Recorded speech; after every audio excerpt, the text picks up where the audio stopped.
So I might have missed this because I just got here. Yeah. So first I want to ask, what? Back to the gender issue, the one that's on your right.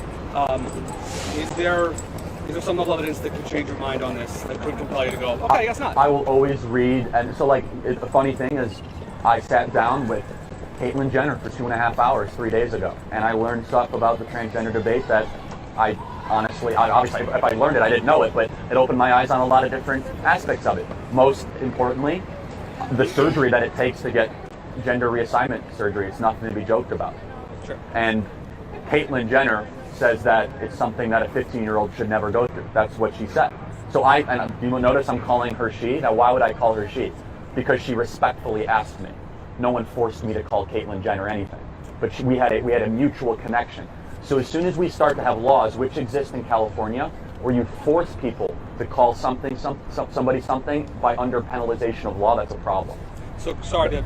It's okay, but I'm just saying, I'm happy to learn. I'll listen to anything. So is there, just to your knowledge though, is there some level of evidence like that you can say right now that could make you change your mind, that could make you go, oh, I guess there are more than two genders?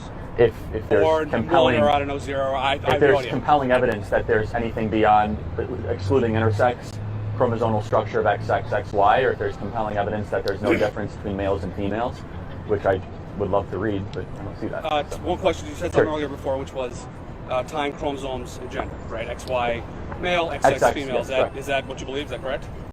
Excluding intersex, yes. I mean, there are intersex people, but you don't have a rule for the exception. You have the exception, which is to the rule. But yes, okay. Correct. It's not just what I believe, it's what biology accepts. Okay. Because I remember hearing not too long ago that a while back, I think before this became a bigger topic, was that scientists were moving away from that, saying that there are a lot of scientists who study people who typical male characteristics, genitalia, picture or whatever, and vice versa. Males who look like males, feel like males, et cetera, and got their chromosomes tested, and was like, oh crap, I've got two X chromosomes. That's weird.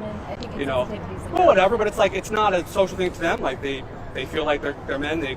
I could go into a test tomorrow. I don't think I'll have my chromosomes tested, and I could see, oh gosh, I've got XX chromosomes. That's weird. I don't think it would change anything about the way I'm living my life, or whatever. And I feel like I heard that was something they noticed, and now when they went, oh gosh, I guess gender is not strictly speaking tied to chromosomes anymore. Right. So here's the broader question: why am I doing this? There's three big questions that need to be answered as a society that can be connected to this. Number one is the sex reassignment surgery for 15-year-olds without parental consent. That stems from the transgender argument. I think that's wrong. That a 15-year-old can get sexual reassignment surgery without telling their parents, and taxpayers have to pay for it. I think that's wrong. Number two, specifically in the public education system, someone that's 4, 5, or 6 years old, I think there's a certain way to raise boys and a certain way to raise girls. People totally disagree with that, but young boys act totally different than young girls. They just do. And so you add the third box and you don't recognize those differences, I think you do a disservice to a child trying to find their place in a chaotic and